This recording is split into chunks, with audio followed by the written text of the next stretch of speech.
Ang mga kwentong ito ay nagpapakita ng malalim na ugnayan ng mga Pilipino sa kanilang kapaligiran at kasaysayan na nagpapatuloy hanggang sa kasalukuyan bilang bahagi ng ating pagkakakilanlang pampanitikan at pangkultura.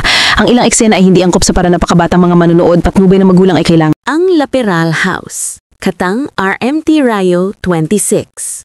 May mga bahay na magaganda sa umaga, pero kinatatakutan sa gabi. At sa Baguio, sa tabi ng Leonard Wood Road, may isang lumang tahanan na puti ang pader, tahimik, at tila walang laman. Ngunit sa loob nito, may mga kaluluwang hindi na kailanman lumabas. Ito, ang Laperal House. Matagal ko nang naririnig ang mga kwento tungkol dito. Ang batang tumatawa sa pasilyo, ang babaeng naglalakad sa hardin, at ang gwardyang namatay sa kanyang tungkulin. Pero ngayong gabi, ako mismo ang haharap sa alamat. Paglapit ko sa gate, malamig agad ang simoy ng hangin. Parang may pumapasok na takot sa dibdib ko, pero kinuloy ko pa rin. Pagpasok ko sa loob, tahimik. Mas tahimik pa sa sementeryo. Narinig ko hiyon. Isang tawa. Maliit. Masigla. Tila naglalaro sa itaas. Pag-angat ng flashlight ko, gumulong ang isang bola mula sa dulo ng pasilyo. Napatigil ako. Wala namang bata dito. Paglingon ko sa salamin sa tabi, nakita ko siya. Isang batang babae. Maputla, nakangiti, at duguan ng mata. Gumiti siya sa akin. At bago ko pa makuha ang lakas para tumakbo, nawala siya. Parang usok. Lumabas ako sa hardin. Nagbabakasaling huminga ng malalim. Pero malamig. Masyadong malamig. At sa gitna ng halamanan, may nakita akong babaeng nakaputi. Mahaba ang buhok. Nakayuko. Mabagal ang lakad. Parang may hinahanap. Habang papalapit ako, tumigil ang hangin. Tumigil ang mundo.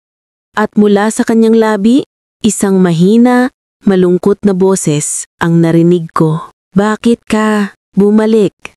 Napatras ako. Pero sa pagkurap ko, wala na siya. Wala kahit bakas ng yapak. Sa basement sabi nila, doon nagpapakita si Jose Acab, ang dating gwardya ng bahay. Namatay daw siya sa loob ng bahay na dulas sa hagdan habang nagroronda. Pero kahit patay na, patuloy pa rin siyang nagbabantay. Habang bumababa ako, narinig ko ang mga yapak. 1, 2, 3. May liwanag ng flashlight sa dulo ng pasilyo. Tawagin ko man, walang sumasagot. At nang ilapit ko ang ilaw ko, nasa harap ko na siya. Maputla, duguan ng uniforme, may hawak na flashlight. Tinitigan niya ako ng diretso at sabay niyang pabulong niyang sinabing, bantay. Pa rin. Ako. Sabay naglaho ang ilaw at ang paligid, nilamon ng dilim.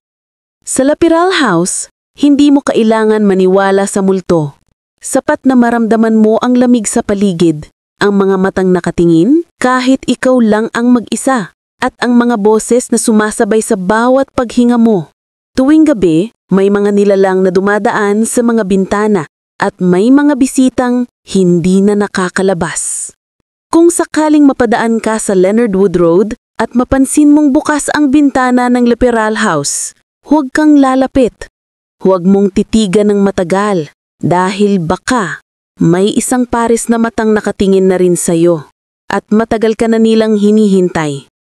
Ako si Mayumi at ito ang True Philippine Ghost Feel ng Laperal House. Mga kaluluwang hindi matahimik. Wakas.